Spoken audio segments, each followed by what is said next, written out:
Well, we have Dr. Navin Chawla here, who is one of the very distinguished administrators who has done very wonderfully well during his career. To give you a brief introduction, Dr. Navin Chawla studied at Lawrence School, Snar, and therefore at St. Stephen's College, University of Delhi. Then thereafter he went to University of London and at the London School of Economics also. Later he was a visiting fellow at the University of Oxford. He joined the Indian Administrative Service, that is IAS, as you all know, in 1969 and retired as Secretary to the Government of India. He was appointed Election Commissioner in 2005 and rose to become the Chief Election Commissioner in April 2009 when he conducted the general election to national and international acclaim both. That was one of the best elections, if you remember, which he conducted. He is frequently invited to observe overseas elections and lectures on election-related issues to very many countries. Inspired by Mother Teresa, whose authorized biography he wrote, that was way back in 1992, he is deeply involved with the disabled and leprosy-affected children. He is also an advisor to many educational institutions. He is running an NGO in Jaipur, which is called Darshana, and that NGO has done a remarkable work towards hearing impaired children. This has grown into an institution of its own kind, which is serving the impaired children in the best of ways. He's been a member of a number of advisory boards. He's been on the National Integration Council. He is visitors nominee at a number of universities, including Delhi University. Then member advisory board of the Hindu Center for Politics and Public Policy, which is run by Hindu newspaper. Trustee of Southeast Asian Foundation, India chapter. Then he is advisor at Madanjeet Singh Foundation, which is running here. Advisor at Manipal University. He is a regular columnist in the Hindu Sun Time and the Mail Today. These are newspapers for which he writes regularly. Then founder chairman of the Darshana at Jaipur, which I have already said. He's been awarded the Mazzini Prize by Government of Italy in 2005, NDTV Indian of the Year Award in 2009 as India's icon, NDTV's Indian of the Year Award in 2013 as India's icon again, and then he's chairman of the governing body of College of Vocational Studies at New Delhi, and he's held a number of other positions, which if I start running into now, it'll probably take the next 10 minutes. So without getting into further details, putting it in one sentence, that he is one of the most distinguished academicians, administrators, and humanists who has served our society in the best of ways. And recently he's authored a book which is called Every Vote Counts. This is the title of that, which I had the privilege of receiving a copy signed by him, and I really felt very proud of that. The other relation I have is that we studied at the same college. Of course, he was senior to me, very senior to me, but then that's the link we have. So I deem it a great pleasure to invite Mr. Navin Chawla here for a lecture, which I'm sure you're going to enjoy. And after the talk, you can please feel free to ask any doubts, clarifications, questions that you may have, and he'll be very pleased to answer those. Dr. Chawla, please. I have the pleasure to present Dr. Chawla. Thank you, Vice Chancellor Gurmeet Singh ji.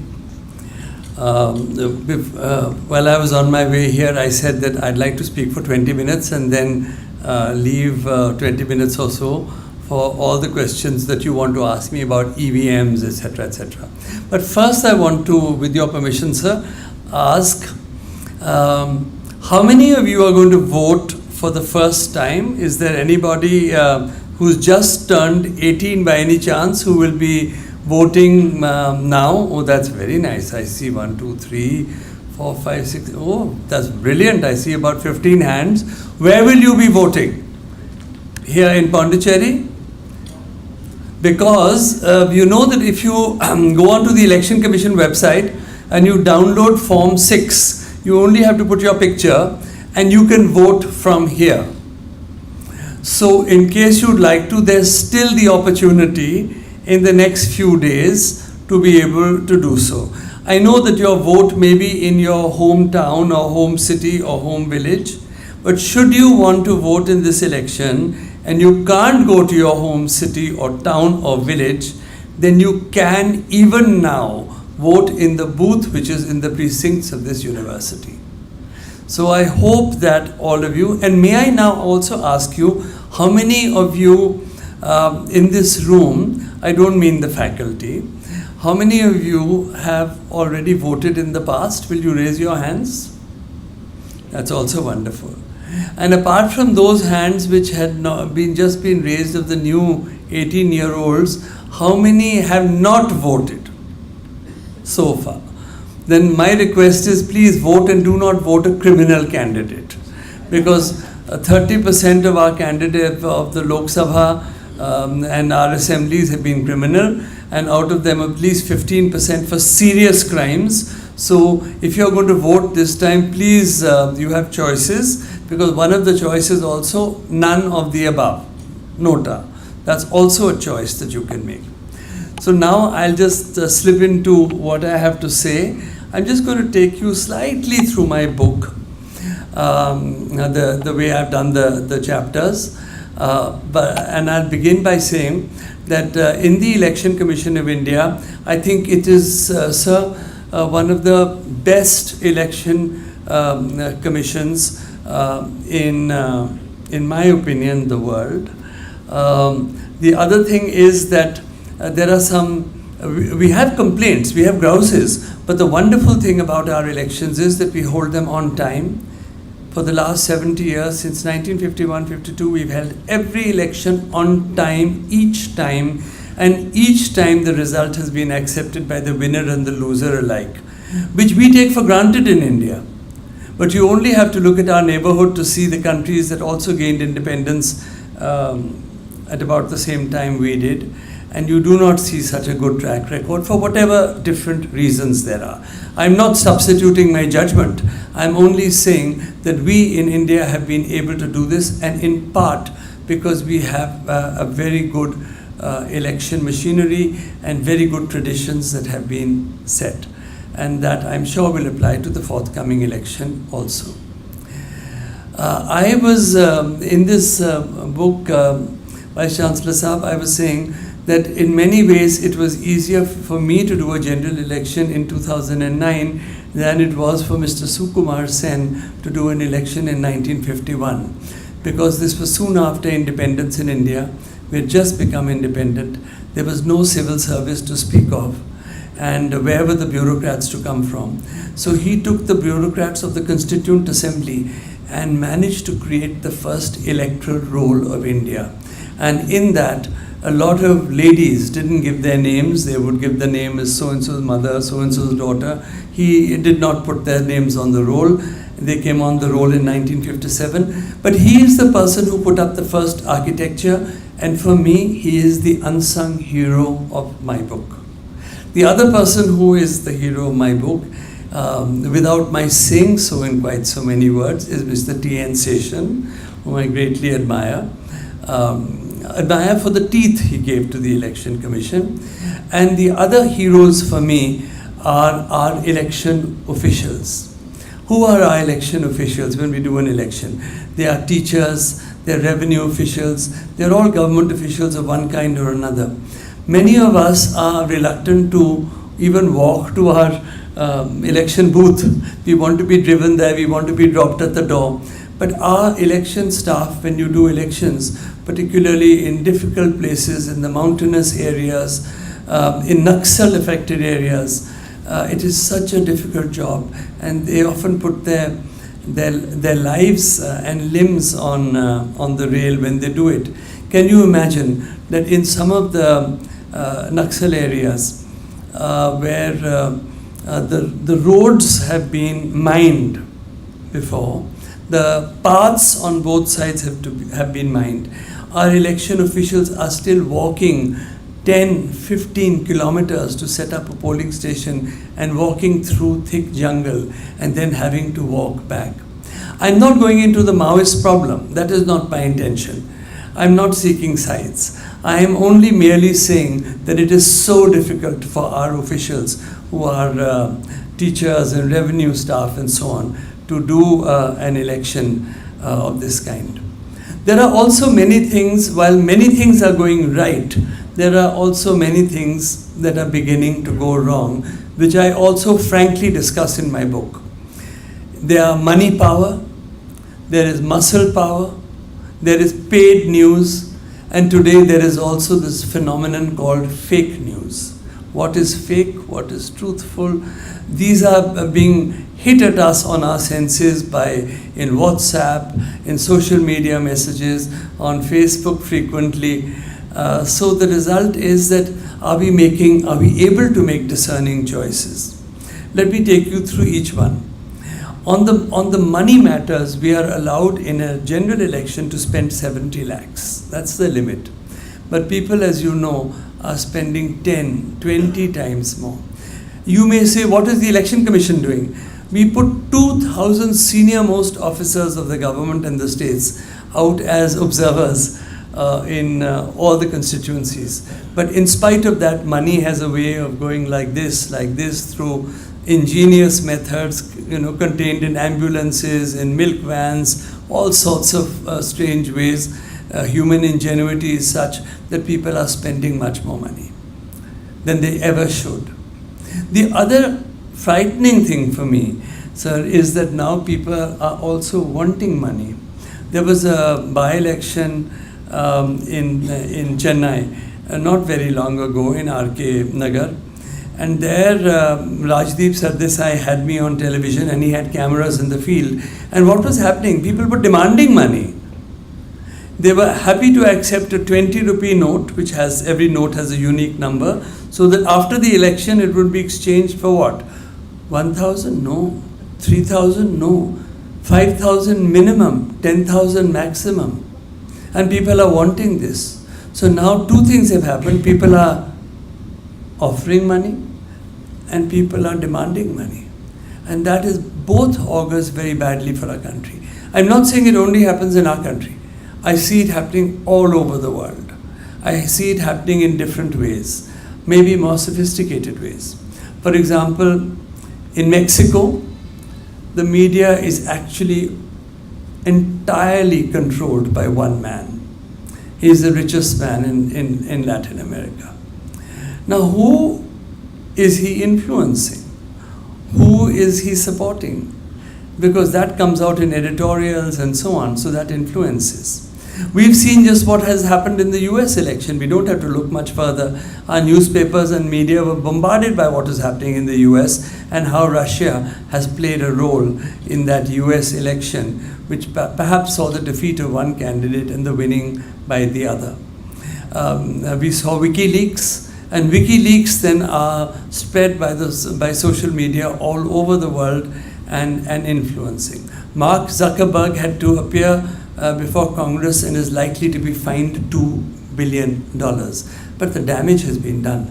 And the potential for damage is even greater in all elections.